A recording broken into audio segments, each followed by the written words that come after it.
Nestle, right? It's a Swiss company and its founding story is right there in its name. The German pharmacist Henry Nestle, on realizing that many new mothers are unable to breastfeed their newborns, decided to formulate baby milk powder. And that's how the company came into being. And ever since then, it has been a long journey of 150 years where they are constantly striving to provide good food, good life. Likewise, we see that now there's a big diversity in terms of products Nestle is providing. But not all these products are needed around the year. Some products are sold more in summers while some in winters and so on.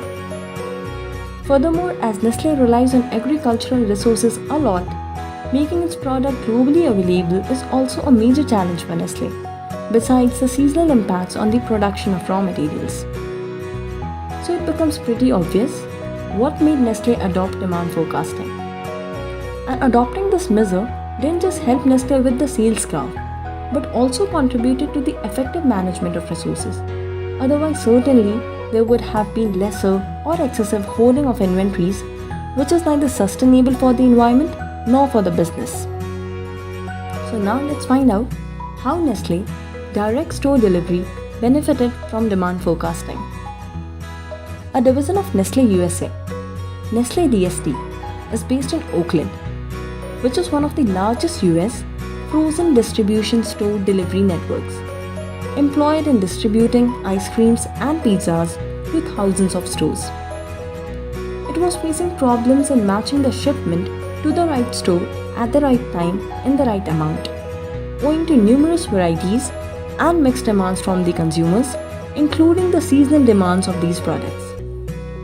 Meanwhile, Nestle also wanted to make sure that the products do not sit for too long at the distribution centers in order to provide customers with fresh and best quality products. So Nestle resorted to SAS demand-driven forecasting, which helped Nestle not only improve its service level but also helped in improving the accuracy of forecasting by 4 percentage points. As a result of which, inventory holding costs were reduced, timely delivery of products was made possible, and Nestle's promise of delivering good food, good life was strengthened. So let's get to know what is demand forecasting. Basically, demand forecasting, as the name suggests, is a way of predicting the demands of customers with the objective of improving the supply chain to grow business. But the same conventional way of doing it is not going to work any longer, because there's a mammoth amount of data being generated on an everyday basis. And thus the necessity and utility of demand forecasting have unlocked one more room for the field of data science, and thus brings in one more reason to acquaint ourselves with this field. So let's meet on the other side.